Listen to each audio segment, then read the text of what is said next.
ನಾನೀಗ ಖಾರದ ಪುಡಿ ಮಾಡೋದನ್ನು ತೋರಿಸ್ತಾ ಇದ್ದೀನಿ. ಖಾರದ ಪುಡಿ ಮಾಡೋದಕ್ಕೆ ಮೆಣಸಿನ್ಕಾಯಿ ಬೇಕು, ಮೆಣಸಿನ್ಕಾಯಿ, ಧನಿಯಾ ಬೀಜ ಬೇಕು. ನೆಕ್ಸ್ಟು ಎಲ್ಲ ಒಂದೊಂದು ವಸ್ತುಗಳನ್ನ ಪ್ಯಾಕೆಟಲ್ಲಿ ತಂದು ಇಟ್ಕೊಂಡಿದ್ದೀನಿ. ನೆಕ್ಸ್ಟು ಅದನ್ನು ಯಾವ್ಯಾವ ಪ್ರಮಾಣದಲ್ಲಿ ಹಾಕಬೇಕು ಅಂತ ಆಮೇಲೆ ಹೇಳ್ತಾ ಹೋಗ್ತೀನಿ. ಇದು ಅರಿಶಿನ, ಇದು ಮನ್ಸೂರ್ ದಾಲ್, ಇದು ತೂರ್ ದಾಲ್, ಇದು ಉದ್ದು, ಮತ್ತು ಪೆಪ್ಪರು, ಜೀರಾ, ಸಾಸಿವೆ, ಹೆಸರು ಕಾಳು, ಹೆಸರುಬೇಳೆ, ಕರಿಬೇವಿನ ಸೊಪ್ಪು, ಮೆಂತ್ಯ, ಕಡಲೆಬೇಳೆ, ಕಡಲೆಕಾಳು, ಈ ಥರ ಎಲ್ಲ ತೆಗೆದು ಇಟ್ಕೊಂಡಿದ್ದೀನಿ.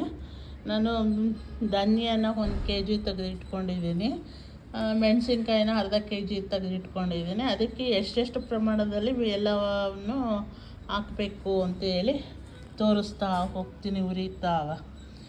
ಇದು ಹಿಂಗು ಇಷ್ಟೆಲ್ಲ ಉಪಯೋಗಿಸ್ಕೊಂಡು ಇದು 1 ವರ್ಷ ತನಕ ಇಟ್ಕೋಬೋದು.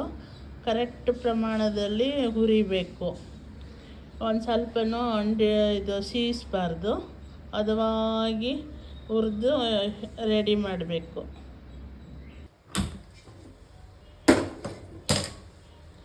ಈಗ ಮೊದಲಿಗೆ ನಾನು ತೂರ್ ದಾಲ್ನ ಹುರಿತೀನಿ.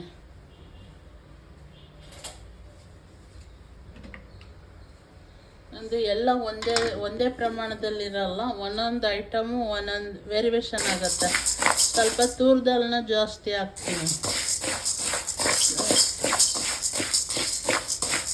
1 kg ಧನಿಯಾ ಇದೆ ಅಂತಂದರೆ ಅರ್ಧ kg ಮೆಣಸಿನ್ಕಾಯಿ ಹಾಕ್ತೀನಿ. ಮೆಣಸಿನ್ಕಾಯಿ ನಿಮ್ಗೆ ಯಾವ ಥರ ಎಲ್ಲ ಇಷ್ಟ ಆಗುತ್ತೆ ಆ ಥರದ ಮೆಣಸಿನ್ಕಾಯಿ ಹಾಕ್ಕೊಳ್ಳಿ.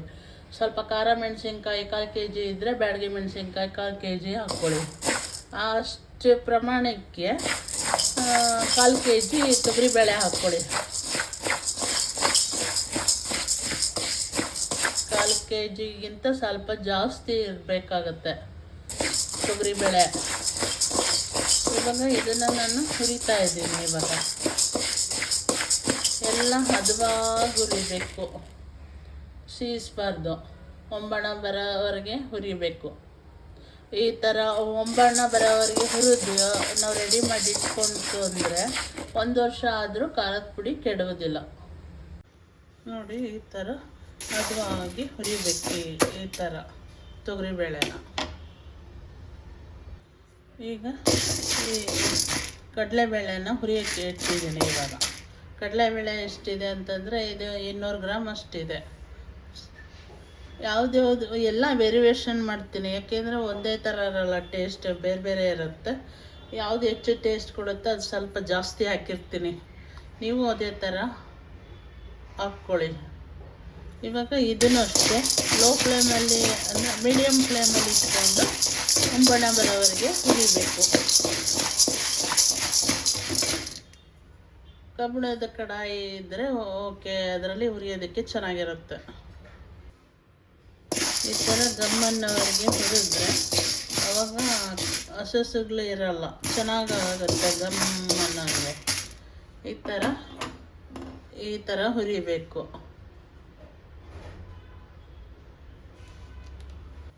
ಈಗ ಹೆಸರು ಬೇಳೆ ಹಾಕ್ತಾ ಇದ್ದೀನಿ. ಇದು ಅಷ್ಟೇ 200 ಗ್ರಾಮಷ್ಟು ಹಸಿರು ಬೇಳೆ ಹಾಕ್ಕೊಳ್ಳಿ. ಇವೆಲ್ಲ ಚೆನ್ನಾಗಿರುತ್ತೆ, ಒಳ್ಳೆ ಫ್ಲೇವರ್ ಕೊಡುತ್ತೆ. ಇವೆಲ್ಲ ಕಾಳುಗಳು, ಬೇಳೆಗಳು ಎಲ್ಲ ಅಂದರೆ ಏನು ಅಂದರೆ ಎಲ್ಲ ಒಂದೇ ಹದಕ್ಕೆ ಹುರಿಬೇಕು, ಗಮ್ಮನ್ನವರೆಗೆ ಹೊಂಬಣ ಬರೋ ತನಕ. ಈ ಖಾರದ ಪುಡಿನ ಎಲ್ಲ ಥರದ ಪಲ್ಯಗಳಿಗೂ, ತರಕಾರಿ ಪಲ್ಯಗಳಿಗೆ ಉಪಯೋಗಿಸ್ಬೋದು. ಯಾವುದೇ ತರಕಾರಿ ಪಲ್ಯ ಮಾಡಲಿ ಅದಕ್ಕೆ 1 ಸ್ಪೂನು ಎಷ್ಟು ಬೇಕೋ ನೀವು ನೋಡಿಕೊಂಡು ಉಪಯೋಗಿಸ್ಬೋದು. ಎಷ್ಟು ಹದವಾಗಿ ಹುರಿದ್ರೆ ಸಾಕು. ಈಗ ಕಡಲೆಕಾಳನ್ನ ಹಾಕ್ತಾರೆ. ಇದು ಸ್ವಲ್ಪ ಕಮ್ಮಿ ಇರುತ್ತೆ, ಎಲ್ಲದಕ್ಕಿಂತ ಇದು ಸ್ವಲ್ಪ ಕಮ್ಮಿ ಇರುತ್ತೆ.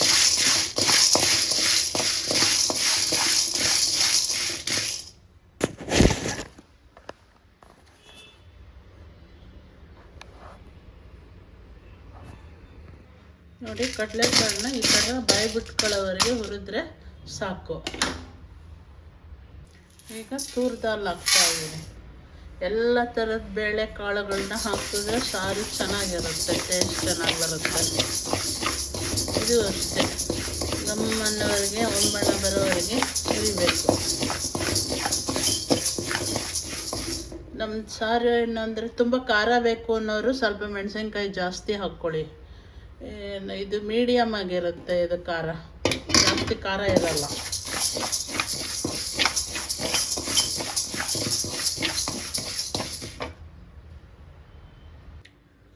ಮನ್ಸೂರ್ ದಾಲ್ ಅದಕ್ಕೆ ಆಗಿದೆ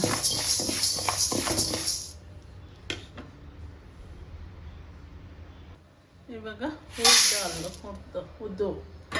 ಉದ್ದು ಹಾಕ್ಕೊಂಡು ಇದನ್ನು ಹುರಿದು ಬಿಡಬೇಕು.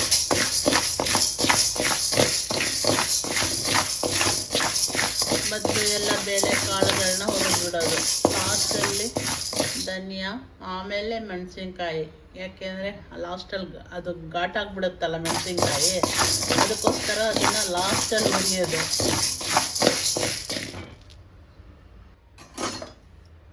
ಈ ಹದಕ್ಕೆ ಹುರಿದನ್ನ ಹುರ್ಕೋಬೇಕು. ಇವಾಗ ಜೀರಿಗೆ ಹಾಕ್ತಾಯಿದ್ದೀನಿ. ಜೀರಿಗೆ ಸ್ವಲ್ಪ ಜಾಸ್ತಿ ತೊಗೊತೀನಿ ನಾನು, ಹಾಗಾಗಿ ಇದು ಜೀರಿಗೆ ಮೆಣಸು ಸ್ವಲ್ಪ ಜಾಸ್ತಿ ತೊಗೋಬೇಕು, ಬೇಳೆಕಾಳಿಗಿಂತ ಜಾಸ್ತಿನ. ಅಂದರೆ 200 ಗ್ರಾಮ್ ಬೇಕು. 1 kg ಧನಿಯಾ ಬೀಜಕ್ಕೆ 200 ಗ್ರಾಮು ಜೀರಿಗೆ ಬೇಕು.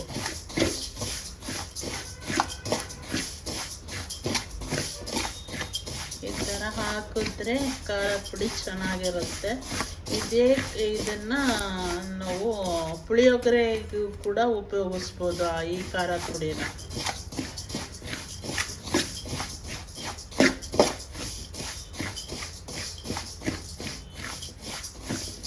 ಜೀರಿಗೆ, ಮೆಣಸು, ಬೇಳೆ, ಎಲ್ಲ ಥರದ ಬೇಳೆಗಳು ಎಲ್ಲ ಬಿದ್ದಿರುತ್ತಲ್ಲ, ಚೆನ್ನಾಗಿರುತ್ತೆ ಪುಳಿಯೋಗರೆನೂ. ಇದನ್ನು ಹದವಾಗಿ ಹುರಿಬೇಕು. ಈ ಥರ ಗಮ್ ಅನ್ನೋರಿಗೆ ಹುರಿಬೇಕು, ಚಟಪಟ ಅಂತ ಅನ್ನೋರಿಗೆ ಈ ಥರ ಹುರಿಬೇಕು.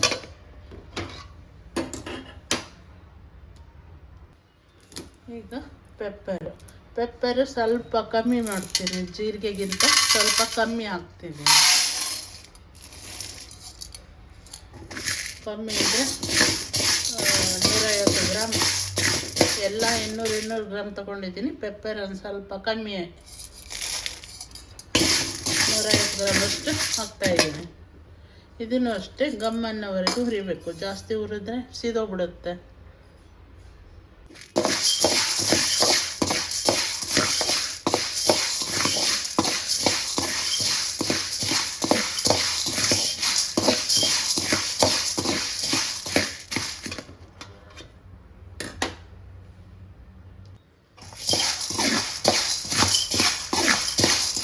ಸ್ವಲ್ಪ ಚಟಪಟ ಅನಿಸಿದಂಗೆ ಸ್ಟಾಪ್ ಮಾಡಿಬಿಡ್ಬೇಕು.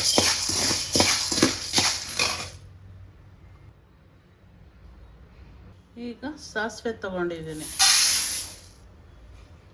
ಸಾಸಿವೆನೂ ಅಷ್ಟೇ ಸ್ವಲ್ಪ ಕಮ್ಮಿ ಮಾಡಬೇಕು.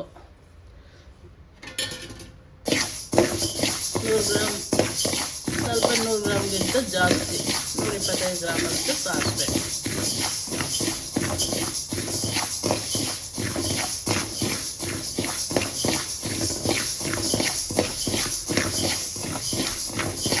ಖಾರದ ಪುಡಿ ಮಾಡಿಸ್ಬೇಕಾದ್ರೆ ಎಲ್ಲವನ್ನು ಹದವಾಗಿ ಹುರಿಬೇಕು. ಯಾವುದಕ್ಕೂ ಆಯಿಲ್ ಹಾಕಿ ಹುರಿಬಾರ್ದು, ಡ್ರೈಯೇ ಹುರಿಬೇಕು.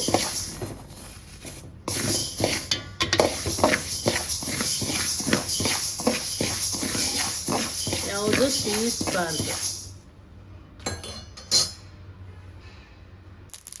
ಸಾಸಿವೆ ಅಷ್ಟೇ ಈ ಥರ ಚಟಪಟ ಆಗ್ತಾ ಇರಬೇಕಾದ್ರೆ ಸ್ಟಾಪ್ ಮಾಡಿಬಿಡ್ಬೇಕು. ಒಂದು 100 ಗ್ರಾಮ್ ಅಷ್ಟು ಹೆಸರು ಕಾಳು ತೊಗೊಂಡಿದ್ದೀನಿ.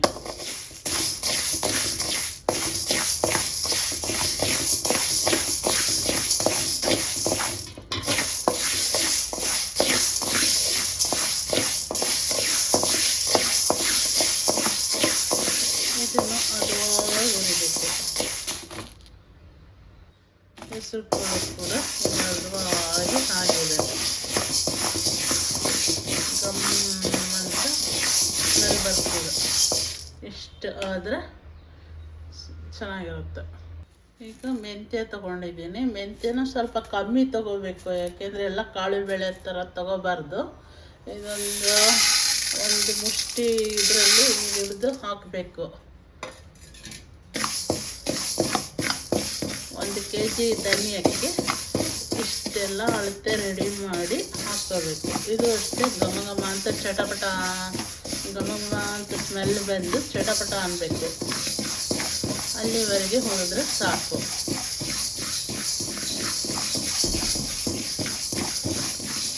ಜಾಸ್ತಿ ಹಾಕಿದ್ರೆ ಇದು ಕೈ ಬಂದ್ಬಿಡುತ್ತೆ, ಅದಕ್ಕೋಸ್ಕರ ಇದನ್ನು ಕಮ್ಮಿ ಹಾಕ್ತಾರೆ.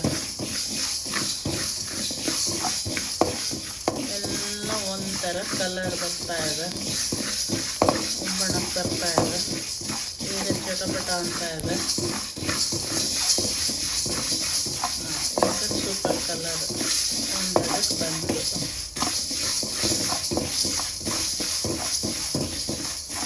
ಎಲ್ಲವನ್ನು ಮೀಡಿಯಮ್ ಫ್ಲೇವರಲ್ಲೇ ಇದು ಕಮ್ಮಿ ಉರಿಲಿ ಇಟ್ಕೊಂಡು ಮೀಡಿಯಮ್ ಉರಿಲಿ ಇಟ್ಕೊಂಡು ಹುರಿಬೇಕು.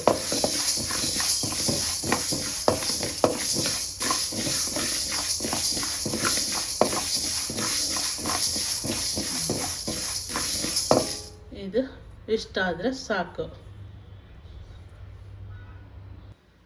ಈಗ ಕರ್ಬೇವಿನ ಸೊಪ್ಪು ಒಣಗಿರೋದಕ್ಕೆ ನೆರಳಲ್ಲೇ ಒಣಗಿರೋ ಅಂಥ ಕರ್ಬೇವಿನ ಸೊಪ್ಪು ತೊಗೊಂಡಿದ್ದೀನಿ. ನೀವು ಇದ್ದರೆ ಅದನ್ನು ಉಪಯೋಗಿಸಿ, ಇಲ್ಲ ಅಂದರೆ ನೀವು ಅಡುಗೆ ಮಾಡಬೇಕಾದ್ರೆ ಫ್ರೆಶ್ ಆಗಿರೋ ಕರ್ಬೇವಿನ ಸೊಪ್ಪು ಹಾಕ್ತಿರಲ್ಲ, ಅಷ್ಟೇ ಸಾಕಾಗುತ್ತೆ. ಇದು ಬೇಕೇ ಬೇಕು ಅಂತ ಏನಿಲ್ಲ. ಸ್ವಲ್ಪ ಬೆಚ್ಚ ಮಾಡ್ಕೋಬೇಕು. ಯಾವುದನ್ನೇ ಹುರಿಬೇಕಾದ್ರೂ ಆಯಿಲ್ ಹಾಕಬಾರ್ದು, ಯಾಕೆಂದರೆ ಹೆಚ್ಚು ದಿವಸ ಇಡೋದಲ್ವಾ, ಅದಕ್ಕೋಸ್ಕರ ಆಯಿಲ್ ಹಾಕಿದ್ರೆ ಬೇಗ ಹಾಳಾಗ್ಬಿಡುತ್ತೆ. ಸ್ವಲ್ಪ ಬೆಚ್ಚಗಾದರೆ ಸಾಕು, ಮುರ ಮುರ ಅನ್ನಂಗೆ. ಜಾಸ್ತಿ ಏನು ಹುರಿಯೋದು ಬೇಕಿಲ್ಲ.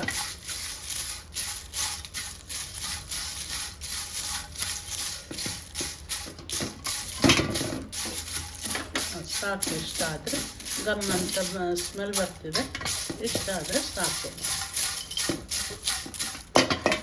ನೋಡಿ ಎಷ್ಟೆಲ್ಲ ಕಾಳುಗಳನ್ನ ಹುರಿದಿದ್ದೀನಿ. ಆ ಕಾಳುಗಳನ್ನೆಲ್ಲ ಈ ಥರ ಒಂದು ಪಾತ್ರೆಯಲ್ಲಿ ಹಾಕಿ ಇಟ್ಟಿದ್ದೀನಿ ನಾನು. ತೊಗರಿಬೇಳೆ, ಕಡಲೆಬೇಳೆ, ಹೆಸರುಬೇಳೆ, ಕಡಲೆಕಾಳು, ಮನ್ಸೂರ್ ದಾಲ್, ಉದ್ದು, ಜೀರಾ, ಸಾಸಿವೆ, ಪೆಪ್ಪರ್, ಮೆಂತ್ಯ, ಹೆಸರು ಕಾಳು, ಸ್ವಲ್ಪ ಅರಿಶಿನ ಕೊನೆ ಇಟ್ಟಿದ್ದೀನಿ. ಲಾಸ್ಟಲ್ಲಿ ಅರಿಶಿನದ ಪೌಡ್ರನ್ನ ಜೊತೆಗೆ ಮಿಕ್ಸ್ ಮಾಡ್ಕೋಬೇಕು.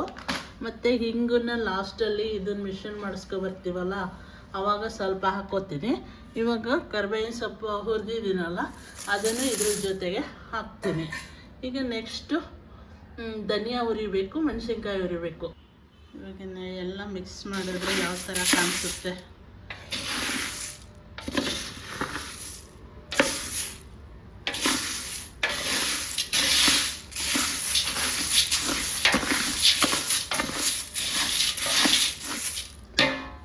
ಅರಿಶಿನ ಗೆಜ್ಜೆ ಹಾಕಬೇಕು, ಪೀಸ್ ಮಾಡಿಬಿಟ್ಟು.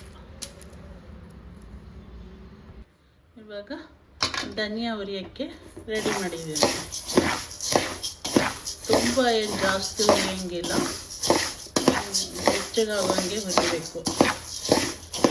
ಪೌಡ್ರ್ ಮಾಡ್ಸೋಕ್ಕೆ ಹೋದ್ರೂ ಗರ್ಮ ಅನ್ನಂಗಿರ್ಬೇಕಲ್ಲ, ಅದಕ್ಕೋಸ್ಕರ ನುಣ್ಣಗಾಗಬೇಕಲ್ಲ. ಮತ್ತು ಸ್ವಲ್ಪ ಗಮ್ ಅನ್ನಬೇಕು, ಅಷ್ಟೇ ಸಾಕು. ಜಾಸ್ತಿ ಏನು ಹುರಿಯೋದು ಬೇಕಿಲ್ಲ.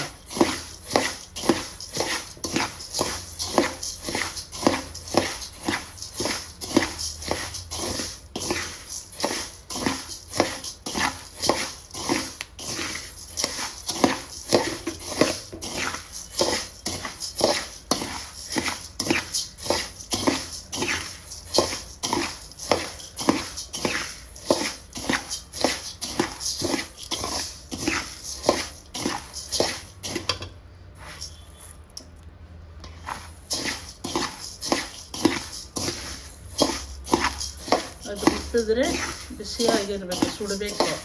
ಆ ಲೆವೆಲಿಗೆ ಹುರಿದ್ರೆ ಸಾಕು.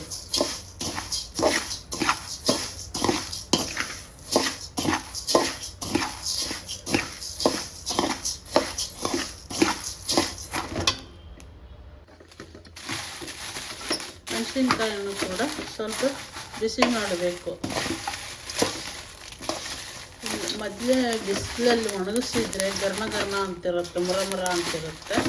ಆಮೇಲೆ ಸ್ವಲ್ಪ ಬಿಸಿ ಮಾಡಿದ್ರೆ ಸಾಕು. ತುಂಬ ಏನು ಉರಿಯಂಗಿಲ್ಲ, ಸ್ವಲ್ಪ ಬೆಚ್ಚಗಾಗೋಗಿದ್ರೆ ಸಾಕು. ಇವಾಗ ಘಾಟಾಗ್ತಾ ಇದೆ ನೋಡಿ. ಇವಾಗ ಖಾರದ ಪುಡಿ ಈ ಲೆವೆಲಿಗೆ ಆಗಿದೆ. ಇವಾಗ ಇದನ್ನು ಅರಿಶಿನ ಹಾಕಿಲ್ಲ ಅದಕ್ಕೆ. ಇವಾಗ ಏನು ಮಾಡಬೇಕು, ಹಿಂಗೆ ತೊಗೊಂಡಿದ್ದೀನಿ, ಹಿಂಗನ್ನ ಸ್ವಲ್ಪ ಹಾಕ್ಬಿಡ್ತೀನಿ. ಯಾಕೆಂದರೆ ಹಿಂಗೆ ಕೆಡ್ದಂಗೆ ಇರಬೇಕಲ್ಲ. ಇಷ್ಟು ಒಂದು ಸ್ವಲ್ಪ ಹಿಂಗೆ ಇಷ್ಟು ಹಿಂಗೆ ಹಾಕಿದ್ದೀನಿ. ಇವಾಗ ಅದು ಕೆಡ್ದಂಗೆ ಇಡಬೇಕಲ್ಲ, ಅದಕ್ಕೋಸ್ಕರ. ಮತ್ತು ಸ್ವಲ್ಪ ಅರಿಶಿನದ ಕೊನೆ ಹಾಕಿದ್ದೀನಿ. ಇನ್ನೊಂದು ಸ್ವಲ್ಪ ಅರಿಶಿನ ಹಾಕಬೇಕು. ಅದಕ್ಕೋಸ್ಕರ ಇವಾಗ ಅರಿಶಿನ ಪ್ಯಾಕೆಟ್ ಹೊಡಿತಾ ಇದ್ದೀನಿ. ಪೌಡ್ರನ್ನು ಮಿಷನ್ ಮಾಡಿಸ್ಬೇಕಾದ್ರೆ ಪೌಡ್ರ್ ಅದರೊಳಗೆ ಹಾಕಿರಲಿಲ್ಲ. ಇವಾಗ ಅರಿಶಿನ ಕೂಡ ಮಿಕ್ಸ್ ಮಾಡ್ತೀನಿ. ನೀವು ನೋಡ್ಕೊಂಡು ಹಾಕ್ಕೊಳ್ಳಿ. ಮೊದಲೇ ಹಾಕಿದ್ದೀನಿ, ಈಗ ಒಂದು ಸ್ವಲ್ಪ ಹಾಕಿದ್ದೀನಿ. ಬೇಕು ಅಂದರೆ ಇನ್ನೊಂದು ಸ್ವಲ್ಪ ನೋಡ್ಕೊಂಡು ಹಾಕ್ಕೋಬೋದು. ಇಷ್ಟೆಲ್ಲ ಆದಮೇಲೆ ಕಲಿಸ್ಬಿಟ್ಟು, ಆಲ್ರೆಡಿ ನಾನು ಮಿಷನಲ್ಲಿ ಅದನ್ನು ಒಂದು ತಾಟ್ ಕೊಡ್ತಾರೆ ಆಸೋದಕ್ಕೆ, ಅಲ್ಲೇ ತಣ್ಣಗೆ ಮಾಡ್ಕೊಂಡು ತೊಗೊಂಬಂದಿದ್ದೀನಿ. ಈಗೇನಿದ್ರು ಅಲ್ಲೇ ಒಂದ್ರಿಸ್ಕೊಂಡು ರೆಡಿ ಮಾಡ್ಕೊಂಬಂದಿದ್ದೀನಿ. ಏನಿದ್ರು ಇನ್ನೊಂದು ಸ್ವಲ್ಪ ತಣ್ಣಗಾದ್ಮೇಲೆ ಬಾಕ್ಸಿಗೆ ಹಾಕ್ಕೊಂಡು ತುಂಬಿ ಇಟ್ಕೋಬೇಕಷ್ಟೆ. ಇವಾಗ ಯಾವುದೇ ಸಾಂಬಾರಿಗೆ ನಾನು ಸಾಂಬಾರು ಮಾಡ್ತೀನಿ ಅಂದರೆ, ಅದು ಬೇಳೆ ಸಾಂಬಾರು ಮಾಡ್ತೀನಿ ಅಂತಂದರೆ ಈ ಥರ ಸ್ಪೂನಲ್ಲಿ ಇಷ್ಟು ಹಾಕಿದ್ರೆ ಸಾಕು. ನನಗೆ 1-2-3 ಜನಕ್ಕಾದರೆ ಇಷ್ಟು ಸಾಕಾಗುತ್ತೆ. 2-3 ಜನಕ್ಕಾದರೆ ಇಷ್ಟು ಹಾಕಿದ್ರೆ ಸಾಕಾಗುತ್ತೆ. ಅದೇ ಒಂದು ಯಾವುದಾದ್ರೂ ಒಂದು ಅರ್ಧ kg ತರಕಾರಿ ಪಲ್ಯಗಳು ಮಾಡ್ತೀವಿ ಅಂತಂದರೆ, ತರಕಾರಿ ಪಲ್ಯಗಳಿಗೂ ಕೂಡ ಇಷ್ಟನ್ನು ಉದುರಿಸ್ಬಿಟ್ರೆ ಸಾಕು, ತುಂಬ ಚೆನ್ನಾಗಾಗುತ್ತೆ. ಈ ಥರ ಮಾಡ್ಕೊಳ್ಳಿ. ಖಾರದ ಪುಡಿ ಸೂಪರಾಗಿರುತ್ತೆ. ತುಂಬ ಖಾರನೂ ಅಲ್ಲ, ತುಂಬ ಲೈಟು ಅಲ್ಲ, ಒಂದು ಮೀಡಿಯಮ್ ಆಗಿ ಚೆನ್ನಾಗಾಗುತ್ತೆ.